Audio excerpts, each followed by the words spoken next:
Ibu jemaah Masjid Arafah yang dimuliakan Allah Subhanahu wa taala, kita lanjutkan kajian kita Qasasul Anbiya, kisah para nabi dan kisah para rasul, masih dalam kisah Nabi Isa alaihi salam. Bapak Ibu yang dimuliakan Allah, semua perjuangan dakwah para nabi itu sama. Tidak ada satupun perjuangan dan pergerakan Nabi itu yang berbeda. Mulai zaman Nabi Adam sampai Rasulullah Sallallahu Alaihi Wasallam, perjuangan dakwahnya sama. Kemiripan dakwahnya yang pertama itu adalah seluruh para nabi mengajak manusia beriman kepada Allah. Jadi dakwahnya adalah dakwah tauhid. Qul la ilaha illallah tuflihun. Ajak manusia kepada Allah, kalian akan memiliki dan mendapatkan kejayaan. Semua dakwah para nabi sama, termasuk Nabi Isa alaihissalam. Nabi Isa alaihissalam berdakwah sama seperti dakwah para nabi lainnya.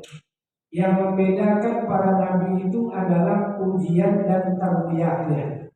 Jadi dakwah boleh sama, ujian tarbiyah yang berbeda-beda. Ada nabi yang dibakar hidup-hidup, Ibrahim alaihissalam.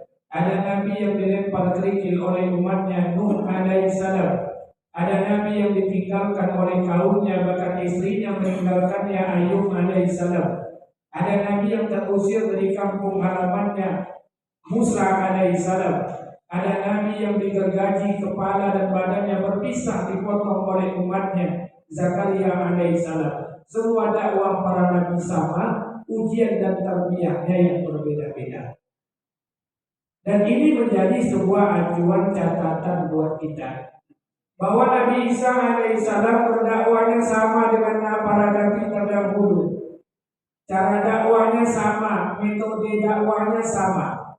Bahkan tidak hanya itu, untuk membantu dakwahnya, pada bulan yang lalu kita telah sampaikan, Nabi Isa alaihissalam ini diberikan mukjizat oleh Allah untuk membantu dakwah nabinya. Jadi hampir semua nabi itu diberikan mukjizat untuk membantu dakwah para nabinya. Dan tidak cukup dengan itu, dikirim juga oleh Allah 12 orang hawariyun. Hawariyun ini kawan setia, pengikut umat Nabi Isa alaihissalam yang setia, membantu daripada perjuangan dakwah Nabi Isa alaihissalam. Makanya ada catatan yang mau kita ambil dan kita ceritakan pada malam hari ini. Nanti akan kita lihat di mana walaupun umat Nabi Isa ini masih ada turunannya, masih menjadi komunitas terbesar setelah agama Islam menjadi umat Nasrani. Sedangkan umat Nabi Musa turunannya menjadi komunitas juga yang terbesar di muka bumi ini, menjadi umat Yahudi. Jadi Yahudi, Nasrani masih mendominasi di kehidupan dunia ini. Timbul pertanyaan, Pak Ustaz, bukankah orang Nasrani dan Yahudi itu sampai kapanpun dia akan benci dengan orang Islam? Sampai kapanpun dia takkan terima, takkan senang dengan orang-orang Islam? Pertanyaannya, kalau itu yang disampaikan jelas. Tapi apakah sebaliknya?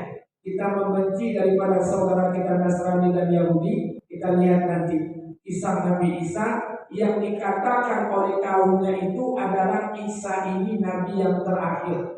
Kenapa nabi yang terakhir? Karena ada kemiripan sifat, kemiripan karakter dengan Rasulullah Sallallahu Alaihi Wasallam. Jadi Isa punya kemiripan karakter. Makanya mereka menyangka bahwa Nabi Isa itu adalah nabi yang terakhir. Dan mereka berharap nabi yang terakhir itu adalah turunan dari Ishak.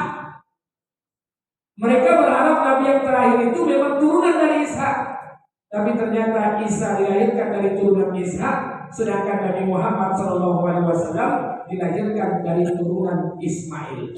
Makanya mohon maaf dalam kitab Perjanjian Lama, Perjanjian Baru, saudara-saudara kita yang punya kitab Injil, ada 3-4 nabi yang tak disebut dalam kitab mereka. Satu Nabi Hud, yang kedua Nabi Saleh, yang ketiga Nabi Shu'aib, yang keempat Rasulullah SAW.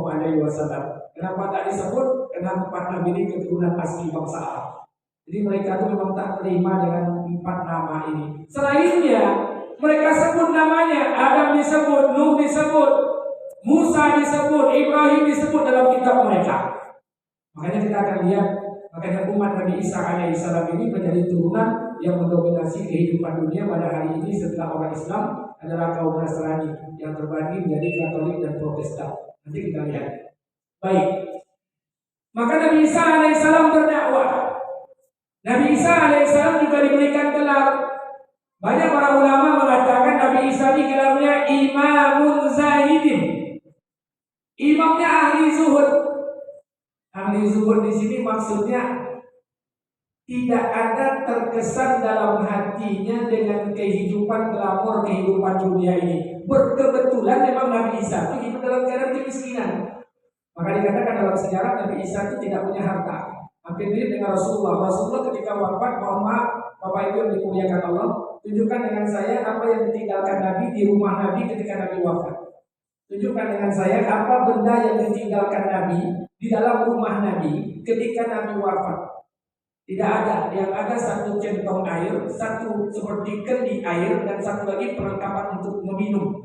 Hanya ada 3, 4, 5, 7, bahkan 8 perlengkapan rumah tangga yang tertinggal ketika Nabi wafat meninggalkan dunia. Pertanyaannya, apakah Nabi tak bisa memiliki dunia? Bisa. Apakah Rasulullah tak bisa? Bisa. Dalam hadis lain dikatakan Rasulullah SAW pernah ditawarkan, seandainya gunung Uhud itu dari emas, mau Rasulullah? Tidak. Nabi Isa pun sama, hidupnya susah. Apakah Nabi Isa tidak mau kaya? Mau. Apakah Nabi Isa tidak mau punya harta? Mau. Tapi hatinya lebih cenderung dalam keadaan seperti ini untuk bisa mentaati Allah. Jadi Nabi Isa ini dikenal dengan nama Imamun Zahidin. Imamnya orang ahli zuhud. Ahli zuhud itu Pak, zuhud itu tidak ada terkesan dengan kehidupan dunia antara hatinya dengan jasadnya ini. Jadi maksudnya begini. Orang kaya, kita punya uang nih. Kita punya uang, kita punya harta, kita punya segalanya. Tapi apa yang kita miliki ini tidak ada satupun yang berkesan dalam hati kita kecuali kita gunakan untuk kebaikan saja. Antara ada dan tiada sama. Jadi orang zuhud itu orang bukan berarti orang miskin kemudian hidupnya susah, pakaiannya mohon maaf, pakaiannya bertambal-tambal kemudian kain sarungnya bolong-bolong, kemudian sedangnya belang-belang, kemudian koyak-koyak, kemudian ke masjid pakaiannya amburadul. Apakah zuhud? Kalau orang miskin belum tentu dia zuhud. Orang miskin itu belum tentu dia zuhud. Kenapa belum tentu zuhud? Mohon maaf. Suatu ketika Imam Syafi'i berguru dengan Imam Malik. Setelah selesai membahas kitab Imam Malik, maka Imam Malik menyuruh Imam Syafi'i berguru kepada temannya Imam Malik. Maka ketika sampai di rumahnya, apa kata Imam Syafi'i? Berbeda dengan guru Imam Malik. Imam Malik ini orangnya sederhana, tapi Imam Syafi'i disuruh oleh gurunya Imam Malik untuk belajar di tempat yang lain. Di tempat dia belajar itu belajar dengan seorang guru yang khawas, orang guru yang banyak harta, bahkan menghitung uang, menghitung emas di atas meja saja. Kata Imam Syafi'i, ini kok guru apa?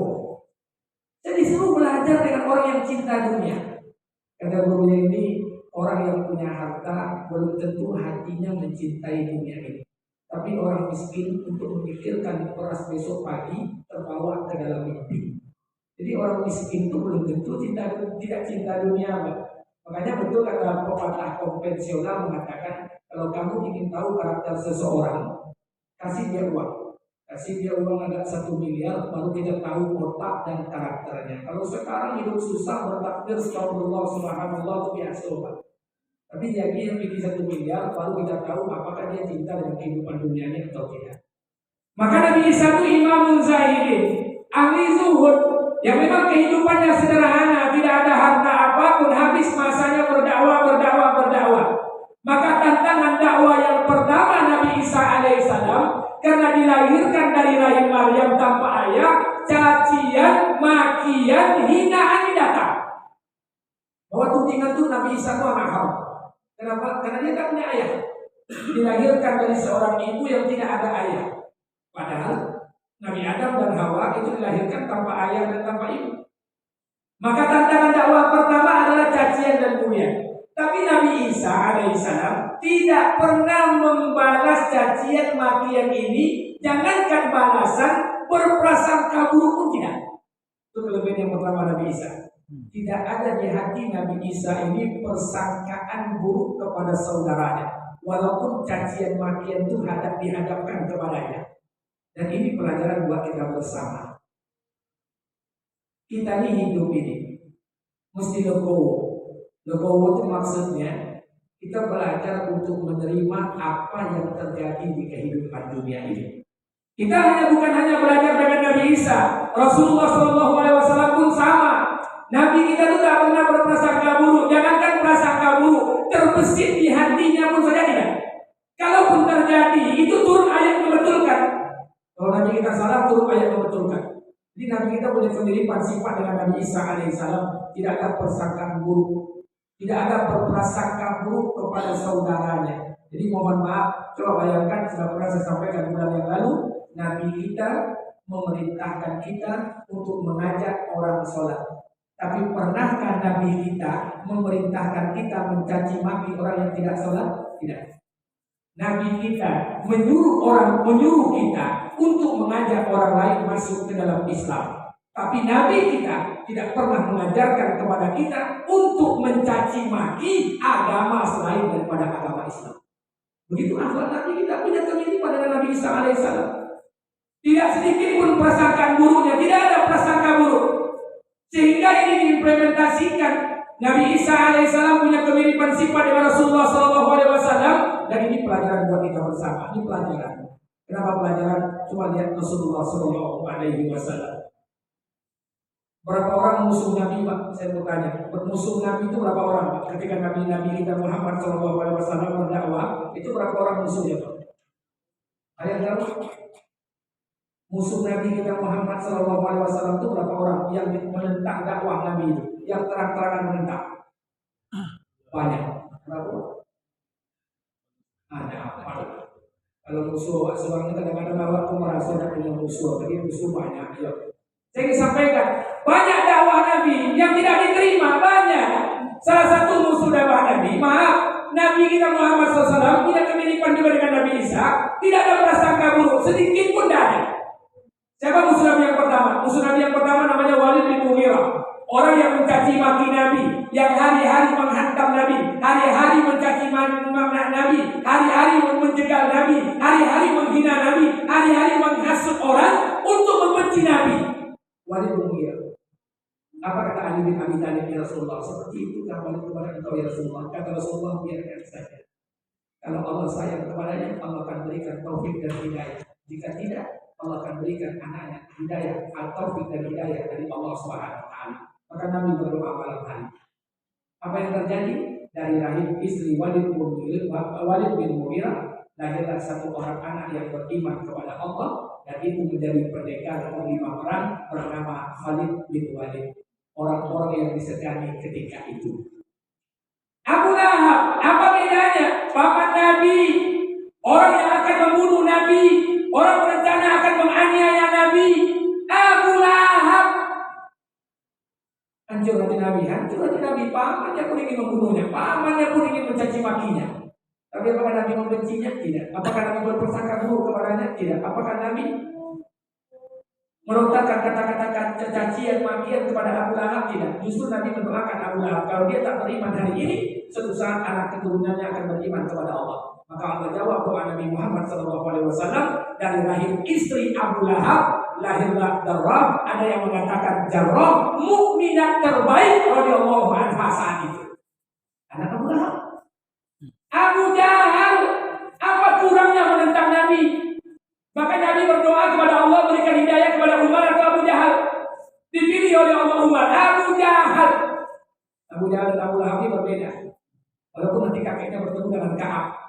Tapi Abu Jahal hari-hari menindas Nabi, hari-hari mencaci maki Nabi, hari-hari mencelakakan Nabi. Apakah Nabi mendoakan keburukan kepada Abu Jahal? Tidak. Apakah Nabi mencaci maki Abu Jahal? Tidak. Apakah Nabi berprasangka buruk pada Abu Jahal? Tidak. Justru Nabi berkata kepada Abu Bakar, semoga Allah berikan keturunan Abu Jahal orang yang beriman kepada Allah. Maka lahirlah dari istri Abu Jahal satu anak yang beriman kepada Allah, Ikrimah bin Abu Jahal. Siapa yang menyangka? Jadi kita tidak boleh mendas orang. Hari ini Bapak datang ke masjid, Bapak sholat, sudah 3 tahun Bapak 5 waktu ke masjid. Jangan kalian hina, jangan kalian caci saudara kalian yang hari ini belum ke masjid, yang hari ini belum ringan kakinya ke masjid, yang mungkin hari ini belum sholat. Jangan dihina, jangan prasangka buruk. Karena boleh jadi kita yang sholat hari ini, suatu saat ketika sakaratul maut tiba, Allah cabut hidayah kita, mati dalam keadaan suul khatimah. Saudara kita yang di luar sana yang hari ini belum sholat, boleh jadi ajal menyebutnya, takdir Allah rubah kepadanya, Allah berikan taufik dan hidayah sebelum ajal, mereka diwafatkan oleh Allah, mereka dalam keadaan husnul khatimah. Siapa yang tahu? Jadi tidak ada yang bisa menjamin. Makanya jangan kita menjadi hakim untuk menghakimi amalan orang.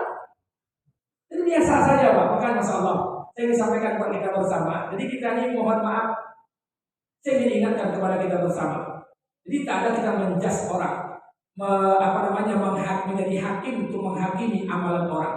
Karena boleh jadi kita tak pernah tahu di mana Allah meletakkan ridhonya di amal kita yang mana, dan kita tak pernah tahu. Tak pernah tahu. Makanya jangan pernah sepelekan satu amal walaupun amal itu kecil.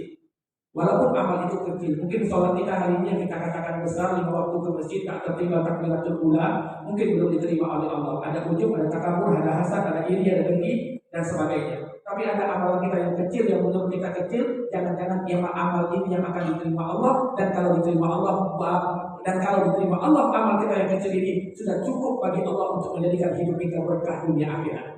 Jadi tidak perlu. Ini kadang-kadang kita ini kan merasa. Makanya anak khairun minkum yang selalu saya sampaikan, saya lebih baik dari dia. Ini perasaan orang taat nih Pak. Kita sudah 6 tahun ke masjid, 6 tahun tak tertinggal takbiratul ula. Selama pensiun saya sudah mulai menghambakan diri ke masjid, taat kepada Allah, 5 waktu tak tertinggal. Saya ingin sampaikan Pak, kita masuk surga itu bukan dengan amal kita. Kita masuk surga semata-mata dengan kasih sayangnya Allah. Jadi apalagi dalam hati ini Pak, makanya dikatakan tanggal 7 bulan Agustus, 3 hari setelah saya kajian terakhir di masjid ini, kalau tidak salah masjid ini tanggal 3 atau tanggal 4 bulan lalu. Itu tanggal 7 saya berangkat ke Magelang. Dari Magelang ke Semarang. Dari Semarang langsung ke Jombang. Dari Jombang langsung ke Senggoriti, Kediri. Dari Kediri Senggoriti langsung ke Malang, Batu.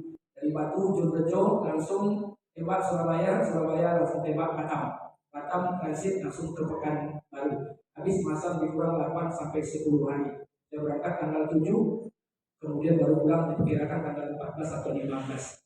Baik, selama dalam perjalanan itu, alhamdulillahirabbil alamin, saya ikut selain pada memberikan kajian-kajian, saya ikut duduk dalam kajian. Kebetulan mendengarkan kajian Kuslah di daerah Rembang dan Jombang. Kebetulan dia duduk di sana. Kajiannya luar biasa, lembut bahasanya, tapi masuk ke otak saya. Dan saya sempat menangis ketika apa dia katakan? Kita ini umat Islam ini hari ini celaka. Hari ini sikap euforia. Kita ini merasa bahwa seolah-olah kita ini telah membantu agama Allah. Kita ini merasa telah berjasa. Kalau tidak gara-gara saya, tidak akan makmur masjid. Kita merasa seolah-olah kita ini membantu agama Allah. Padahal yang betul Allah katakan, ya ayyuhallazina amanu in tansurullaha yansurkum. In tansurullaha yansurkum. Kata Allah yang orang beriman, tolong agamaku. Allah suruh kita tolong agama, kita bantu agama Allah. Apa tujuannya? Agar nama kita nanti tercatat sebagai orang-orang yang ikut andil dalam memperjuangkan agama Allah. Tapi catatan di bawah kata beliau, agama ini Pak, agama Islam ini sampai hari kiamat akan dijaga oleh Allah. Apakah Bapak Ibu beriman kepada Allah? Apakah Bapak Ibu tolong agama Allah? Agamanya akan dijaga Allah sampai kiamat. Dijaga Allah. Sekalipun jemaah Masjid Arafah ini seluruhnya murtad malam ini, demi Allah tidak akan mengurangi kehebatan Allah. Seluruh jemaah Arafah ini ke masjid beriman kepada Allah, tidak akan menambah kehebatan Allah. Agamanya akan tetap dijaga Allah sampai hari kiamat. Tapi malam hari ini kita kan terlalu euforia, seolah-olah kita membela agama Allah. Memang beliau cerita dengan saya di Jombang, pengajian besar saya di belakang sekali. Apa katanya? Dulu, ketika Nabi Muhammad SAW dilahirkan, tentara Abraham kan akan masuk ke Ka'bah, akan hancurkan Ka'bah, sampai di perbatasan. Abraham berhenti. Apa kata Abraham? Cari pimpinan Ka'bah itu siapa? Bawa kemari. Dibawa. Siapa pimpinan Ka'bah? Kakek Nabi Abdul Muthalib. Dibawa Abdul Muthalib. Apa kata Abraham? Engkaukah pimpinan Ka'bah ini? Pimpinan Mekah ini? Kata Abdul Muthalib, ya. Kata Abraham, aku datang kemari ini ingin menghancurkan Ka'bah. Tapi aku tidak ingin ada pertumpahan darah. Oleh karena itu, kau bawa seluruh penduduk Mekah ini keluar dari Mekah ini. Dan semua hewan-hewan ternak kalian, unta, kambing, kibas, semuanya kami sita. Kami ambil. Apa kata Abraham? Abraham berkata kepada Abdul Muthalib. Apa kata Abdul Muthalib? Abdul Muthalib berkata, wahai Abraham, kalau kau mau hancurkan Ka'bah, hancurkan saja. Tapi unta punya saya yang 100 ekor, tolong kau pulangkan. Kata Abraham, kau ini pemimpin apa kau ini? Bisa rumah ibadah kalian mau kau hancurkan, kau biarkan. Malah kau pikirkan unta yang kami sita. Apa kata Abraham? Abraham berkata kepada Abdul Muthalib. Apa kata Abdul Muthalib? Abraham, Ka'bah dong punya pemiliknya. Pemiliknya lebih tahu cara menjaga rumahnya. Untuk tuh punya den, maka copet pulangkan. Begitu keyakinan Abdul Muthalib. Makanya Abdul Muthalib tinggalkan kota Mekah, naik ke atas bukit. Dia berkata kepada orang Quraisy, kalian lihatlah bagaimana pemilik Ka'bah ini akan menjaga rumahnya. Hari ini kita sok-sok takbir, Allahu Akbar, seolah-olah membela agama Allah. Subuh lewat, zuhur lewat, asar terlambat baca Quran tidak pernah. La ilaha illallah. Ini penyakit kita nih, Pak. Takbirnya lebih besar daripada imam. Tapi subuh lewat, zuhur dari mana menutup tiap hari, hijau tiap hari, makan orang tiap hari, Quran tak pernah dibaca. Maka saya minta pada kita bersama. Sekarang betulkan amal kita. Iman kita betul, amal kita betul, muamalah muasalah kita betul, akhlak kita betul, cukup. Sudah dianggap untuk membantu agama Allah. Tapi ini yang terjadi di kehidupan kita. Euforia sikap kita di seolah-olah. Makanya mohon maaf kita ini orangnya just relax saja, Pak. Mohon maaf. Kalau ada saudara-saudara kita di kampung, di komplek rumah ini yang belum sholat, terus dimaki-maki biasa saja, doakan dia. Yang paling terbaik itu doa yang paling afdal itu khairukum, yang terbaik di antara kalian itu yang mendoakan saudaranya di tengah malam, sebut namanya, tak ada satupun yang tahu kecuali Allah dan para malaikat. Pernah kita mendoakan saudara kita? Ya. Kita ini terlalu ego, kita berdoa itu diri kita sendiri, doakan mereka. Berasal dengan mereka dengan akhlak yang baik saja. Makanya tidak usah dijudge. Di dakwahnya tidak ada prasangka buruk, karena kita tidak tahu hasil akhir kehidupan ini seperti apa. Kita tidak pernah tahu. Maka dikatakan Allah Subhanahu wa taala, "Hai Muhammad, ini bukan urusanmu. Au yatuba alaihim." Apakah Allah akan menerima taubatnya? Au yu'azibuhum, atau Allah akan mengazabnya? Allah tidak pernah tahu. Kalian tidak pernah tahu. Ini urusan kami hidayah. Jadi Allah itu memperkenalkan agama itu unik, Pak. Tidak perlu kita sebetulnya, Pak. Tapi kenapa kita diperintahkan Allah untuk menyampaikan agama ini? Agar kita, nama kita ini tercantum orang memperjuangkan agama Allah. Apa kata Gus Bahar? Di Inggris, dulu pemain bola di Inggris, mohon maaf, itu pemain bola yang muslim di Inggris, itu jangankan sholat, untuk puasa aja sudah. Tapi ketika Manchester City itu, maaf, dibeli oleh orang-orang Islam, dari daerah Dubai, dari daerah Qatar, maka jangankan untuk sholat puasa, masjid mereka dirikan di samping stadion-stadion itu. Dulu orang Prancis tidak suka dengan orang Islam, tapi akhirnya lahir pemain bola Zidane, orang Aljazair. Akibatnya sekarang orang Prancis mencintai orang Islam. Unik cara Allah itu ingin memperkenalkan agama itu. Bukan kenal kita. Ikan lohan yang ditemukan di Jepang tahun dulu ketika musim lohan. Di sebelah kirinya ada bertuliskan kalimat Muhammad, sebelah kanannya bertuliskan kalimat Allah. Hampir 17.000 orang masuk Islam. Kalau Allah ingin memberikan taufik dan hidayah. Bahkan di Perancis yang bertuliskan kalimat La ilaha illallah, setiap hari, setiap tahun orang berkunjung ke sana. Atas dasar orang berkunjung ke sana, Allah berikan hidayah kepada mereka. Karena kemampuan kita untuk bisa memberikan hidayah kepada. Makanya Allah punya cara tersendiri untuk memperkenalkan agamanya. Ini tugas kita hari ini. Jadikan diri kita ini hamba yang terbaik saja. Dan jangan merasa paling baik di kehidupan dunia. Makanya pertama, karakter Nabi Isa itu tidak pernah berprasangka buruk. Jadi hilangkan prasangka buruk kita. Saudara-saudara kita yang ada di masjid yang belum sholat, sudah doakan mereka malam hari biasa saja. Makanya mohon maaf, kata Gus Bahar ketika di Jombang itu, apa katanya? Satu kampung, ada satu orang meninggal dunia. Yang meninggal dunia itu pezina, pemabuk, tidak pernah ke masjid, dan dia mati dalam keadaan berzina. Maka dibawalah jenazah ke rumah. Ulama di kampung itu sepakat tidak akan datang menyelenggarakan fardu kifayah. Karena matinya dalam keadaan berzina. Sebelum mereka berpendapat, mereka datang kepada Gus Bah. Dia tanya, Gus, gimana caranya Gus berikut? Ini satu orang yang sudah mati, warga kami dalam keadaan berzina. Kami sepakat, kami tidak akan datang melaksanakan fardu kifayahnya. Kata Gus Bah, kalian semua datang. Bukan untuk memuliakan dia, bukan untuk memuliakan jenazah, tapi untuk menjaga syariat ini akan terjaga sampai hari kiamat. Kalau para ulama tidak datang, itu jenazah akan dibungkuinya, mereka bungkui opeknya. Kalau para ulama datang, mereka akan melaksanakan fardu kifayah sesuai selera. Makanya ulama tetap datang untuk apa? Menjaga syariat ini tetap terjaga sampai hari kiamat. Begitu akhlak itu, Pak. Ya, awak baru setahun kau sembahyang subuh berjamaah di bawah batu di masjid dan sok-sok contoh soleh seumur hidup dia. Dulu ke mana? Kini baru ke masjid. Ketika bapak ada ke masjid, orang yang tidak ke masjid kini dulu lah ke masjid berapa? Tidak boleh kita judge, jangan menjadi hakim untuk menghakim amalan orang. Rasakan baik saja kita. Hari ini mungkin dia belum mau taat, tapi suatu saat dia akan taat kepada Allah. Kalau tidak, anak keturunannya Allah berikan ketaatan kepada Allah. Itu karakter yang pertama, tidak berprasangka buruk.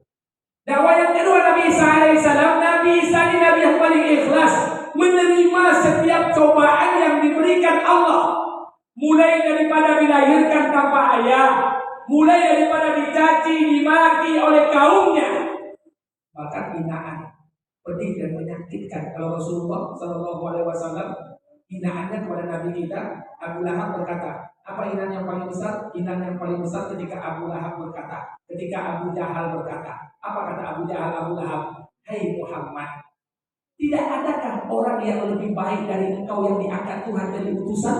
Itu penghinaan. Lah orang di kampung pada melok pada waktu dari RT jadi itu penghinaan paling besar. Seolah-olah Allah salah memilih Muhammad dan Nabi. Tapi apakah Nabi kita tersakiti hatinya? Tidak. Makanya wasta'inu bisabri wassalah wa innaha lakabiratun illa 'alal khashiyin. Mintalah pertolongan dengan sabar dan sholat. Minta pertolongan dengan sabar dan sholat. Makanya saya minta oleh kita bersama dengan jamaah saya di masjid saya juga sama. Malam hari bangun yang tahajud, yang qiyamul lail bangun, sebut satu persatu nama Pak RT kita, nama RW kita, nama ketua pemuda kita, nama tetangga kita, sebut satu persatu. Ya Allah, kalau saya salah maafkan saya, kalau mereka salah dan kau turunkan azab, kau turunkanlah taufik dan hidayah. Hari ini dia belum mau sujud, ya Allah, jadikan anak keturunan orang-orang yang taat. Doakan setiap malam. Kalau seperti ini orang-orang beriman, Pak Aras mana yang tidak bergetar? Hidayah mana yang tidak akan turun? Kita belajar. Makanya Nabi ikhlas yang Nabi Isa alaihissalam yang kedua, dia ikhlas menerima apa yang diputuskan Allah. Karena Nabi Isa alaihissalam mengetahui bahwa segala sesuatu itu telah ditakdirkan oleh Allah. Jadi segala sesuatu yang telah diputuskan oleh Allah. Jadi buat apa kita mengeluh di kehidupan dunia ini? Tidak ada yang dikeluhkan. Jadi sampaikan buat kita bersama. Anak saya Ustaz, kita mau sekolah Ustaz, saya paksakan ke pondok pesantren dan juga mau Ustaz. Akhirnya saya suruh paksa dan juga mau Ustaz. Akhirnya dia masuk SMP. Bu, Pak, saya ingatkan pada kita bersama. Saya sudah punya pengalaman. Guru saya dari Malang datang ke Pekanbaru. Habis saya dimaki-maki. Apa kata guru saya? Kalian sebagai orang tua didik anak kalian menjadi anak yang soleh dan soleha, giring dan arahkan. Tapi jangan pernah kalian menjadi Tuhan buat anak-anak kalian. Kali ini kan kita ingin menjadi Tuhan buat anak-anak kita. Awak ingin anak awak contoh anak orang. Anak tetangga sebelah itu 3 orang habis Quran ketiga-tiganya. Awak ingin lu anak awak tu habis Quran. Sementara anak orang contoh ingatan gue anak awak tu leah. Jangan paksa. Nabi suatu bukan semata-mata rahmat Allah. Tidak bisa dipaksa. Kita pilih anak kita dokter, tapi dokter yang beriman. Kita pilih anak kita tentara yang beriman. Kita pilih anak kita PNS yang soleh. Kita pilih anak kita tukang yang taat. Jangan dipaksa. Kita ini menjadi Tuhan buat anak-anak kita. Masuk pondok, dipaksa terus. Anaknya tidak kuat dengan skill dan karakter untuk menghafal. Akhirnya 2 tahun pondok, kabut lari jadi preman simpang di simpang lagi. Dan ini terjadi karena kita sudah menjadi Tuhan buat anak-anak kita. Tugas kita mengarahkan saja, tapi jangan pernah memaksakan. Saya punya anak laki-laki, anak saya perempuan 3 orang. Anak saya 3, yang pertama perempuan. Dari pondok pindah pondok, sekarang sudah masuk madrasah dia. Yang laki-laki kelas 5 SD. Setiap hari kojonya main bola di halaman musola dekat samping rumah. Kalau hari hujan main bola dalam rumah. Sekali main bola 2 piring pocah. Main bola. Pokoknya bacokak di rumah tuh tiap hari sama omak dek pocah. Kalau nak piring pocah mangkuk, kalau nak mangkuk golek.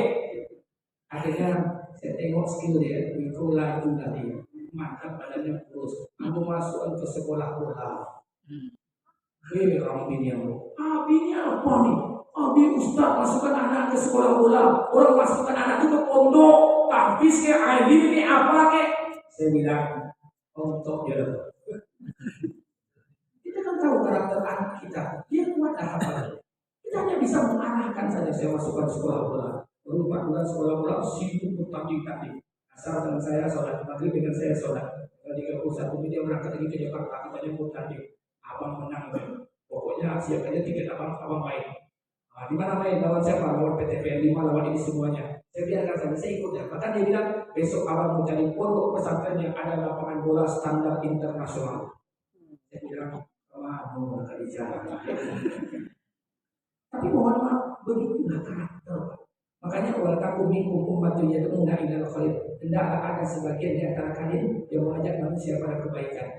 Sebagian orang mengajak pada kebaikan, sebagian berprofesi, sebagian lagi memiliki karir, sebagian jadi ustaz, sebagian jadi ulama, sebagian jadi hafiz Quran. Kalau seluruhnya jadi ustaz, Pak, mana jamaahnya? Kalau seluruhnya jadi dokter, mana pasiennya? Sebagian. Jadi jangan kita lihat cukup mengukur kaki awak dengan sepatu orang lain. Anak tetangga sekolah itu tigoha, ayah masih habis ketiga-tiganya. Iyo, ayah orang sekolah kemarin malam jago tahajud, didoakannya anaknya, puasa rajin tiap hari. Allah berikan keberkahan anak jadi hafiz terpisah. Kalau kita kan enggak hari ini, awak itu pondok pesantren itu Pak sebagai pelampiasan penutup dosa. Ayahnya pengusaha, omaknya wanita karir, memasukkan anak ke pondok biar jadi orang soleh. Makanya itu yang saya kisahkan 2 bulan yang lalu kepada kita bersama. Satu orang santri datang ke rumah saya sama ayah ibunya. Pondok pesantren 4 tahun, 2 tahun menghafal Quran selesai 28 juz. Selesai 28 juz, tinggal 2 juz lagi. 2 juz disuruh menghafal 2 bulan, tidak selesai. 4 bulan tidak selesai. 1 tahun tidak selesai. 2 tahun untuk 2 juz tidak selesai. Ustaznya mikir, ini pasti ada masalah besar. Disuruh anaknya pulang ke rumah, minta maaf kepada ayah ibunya kalau ada dosanya kepada ayah ibunya sehingga menghalangi Quran itu masuk dalam hatinya. Udah minta maaflah ayah ibu anaknya tadi kepada ayah ibunya. Selesai disuruh menghafal Quran, tidak juga sanggup 2 juz lagi. Sementara 28 juz sudah mungkin hafalannya. Kata Ustaz ini masalah besar, dipanggil ayah ibunya. Itulah yang diceritakan anaknya kepada saya ketika datang ke rumah saya.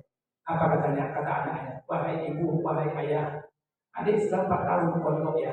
2 tahun adik bisa menghafal Quran 28 juz, hafalannya mungkin. 2 juz lagi adik akan khatam bukroh ya. Tapi tidak bisa adik menghafal 2 juz ini. Kalau adik salah, adik minta maaf ya. Tapi adik sudah minta maaf. Tapi adik belum bisa menghafal hafalan Quran 2 juz lagi. Apa kata anaknya? Apakah uang yang kalian kirim setiap bulan ke pondok adik uang haram? Apakah makanan yang ayah hantar setiap minggu makanan haram? Apakah pakaian yang ibu belikan setiap minggu ke pondok pesantren pakaian haram? Ini yang terjadi Pak. Anak kita masukkan ke pondok pesantren, tapi kita suplai dengan makanan haram. Kita berikan dengan pakaian haram. Bagaimana mungkin anak menjadi hafiz dan hafizah? Ini pelajaran buat kita. Pelajaran. Aku jangan diukur kaki awak dengan sepatu orang lain. Karena untuk menjadikan anak kita hafiz dan hafizah itu butuh kekuatan besar, kekuatan anaknya, kekuatan ayahnya, kesolehan ibunya. Tidak bisa. Anak masukkan pondok pesantren, target 30 juz, bini mau bisa ngahawin yang muridnya balik ke pondok mana? Tidak bisa. Tidak bisa. Karena dia berbanding lurus dengan tingkat kesolehan. Jadi mohon maaf. Makanya kita belajar. Belajar dari kapan? Dari sekarang lah mulai belajarnya. Makanya mohon maaf, jangan jadi Tuhan buat anak-anak kita. Kita akan lihat anak kita akan tumbuh dewasa. Iya Pak Ustaz, kalau tadi arahkan anak bukan jadi anakku disuruh Ustaz. Kami akan tumbuh pensiun lebih tidak akan hamil Ustaz. Pak, dulu orang main seininya, dapat dia awak ini awaknya. Kita ini punya takdir masing-masing. Anak kita punya takdir masing-masing. Allah lebih tahu cara menjaga anak kita dibandingkan kita. Apa yang kita cemaskan, Pak? Cemaskan anak kita ketika mereka tidak punya Allah dalam kehidupan mereka. Titik, habis masalah. Ayah ibunya guru, terkadang 4 orang anaknya tidak ada usulan menjadi guru. La ilaha illallah. Itu hebatnya Allah. Ayah ibunya pegawai negeri, punya anak 6 kono tidak ada sih pun menjadi pegawai. Begitu hebatnya Allah. Jadi makanya jangan jadi Tuhan jangan jadi Tuhan buat anak-anak kita. Jangan mengukur sepatu kita dengan kaki orang lain. Kita, anak kita sama dengan rumah tangga. Di malam terakhir saya ada waktu sedikit. Teman saya, tukang ngojek di Mumbai, 50.000 dapat sehari. Pulang jam 5 sore. Tapi saya datang ke rumahnya maghrib, itu luar biasa. Rumahnya rumah biasa, perumahan tiba-tiba 6 belum direhab, masuk ke rumah. Masuk ke rumah itu maghrib itu. Pulang kerja bersama saya. Habis sholat maghrib, kami ke rumahnya, silaturahmi. Itu makanan dihidangkan oleh bininya. Diminta. Lengkap. Aku sendok dan kurang, itu dan tukang ojek pun akan makan juga. Kerja tukang ojek, Pak, tapi makannya cemberajo. Awak pegawai, Pak, kadang makan ambil nasi di Medikom Sulani. Begitu kata masing-masing rumah tangga, Pak, tak bisa disamakan. Ambo hobinya ngambil nasi di Medikom, ambil sabar di Sungkui, duduk di kursi buku TV. Itu hobi Ambo. Kalau nggak masuk rumah tangga awak dengan rumah tangga orang lain, bacoka. Itu style masing-masing, Pak. Nggak bisa. Kerjanya ojek, tapi makan seperti raja. Awak pengusaha kepala dinas, nasi yang dia sudah menyenangkan. Tapi begitulah style hidup. Makanya jangan diukur seperti kita dengan kaki orang lain. Yang penting kita tenang, hidup kita bahagia, tidak ada keribuan dan kerelaan di dalamnya. Insya Allah mudah-mudahan hidup ini berkah. Baik, saya pikir terakhir saya ingin sampaikan buat kita bersama bahwa yang dimuliakan Allah Subhanahu Wa Taala. Sebetulnya dunia ini sederhana saja. Dunia ini sangat sederhana sekali. Pak Ustaz, bagaimana kita itu menyelesaikan utang piutang? Sederhana. Utang piutang itu jangan dipikirkan, dibayar. Tapi masalah, perlu dipikir.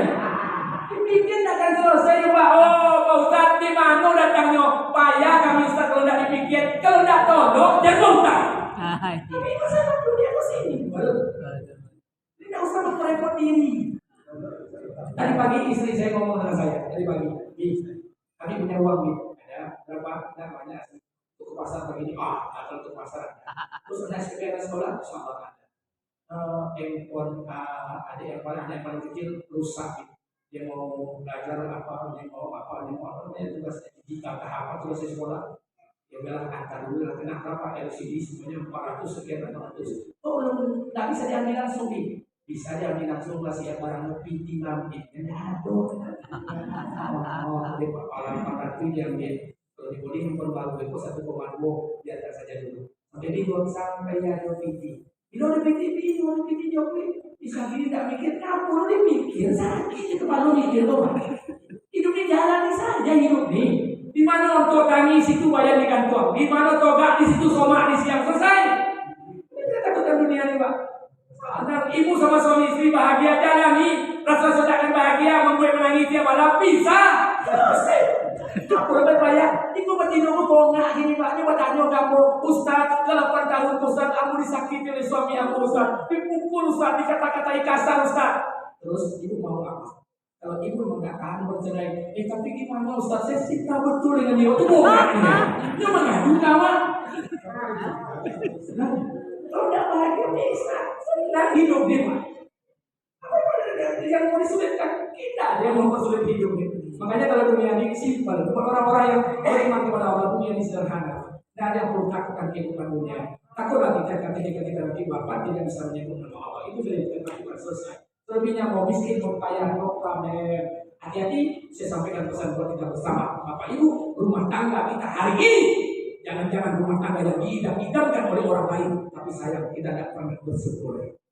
Makanya nikmati kehidupan ini, mudah-mudahan hidup kita ini berkah. Amin. Amin. Ini mungkin yang dapat saya sampaikan pada hari ini, pada malam hari ini, karena waktu saya sudah masuk sambil saya minum, saya berikan kesempatan 1 menit untuk bertanya. Kalau ada yang bertanyakan, saya persilakan dengan segala hormat.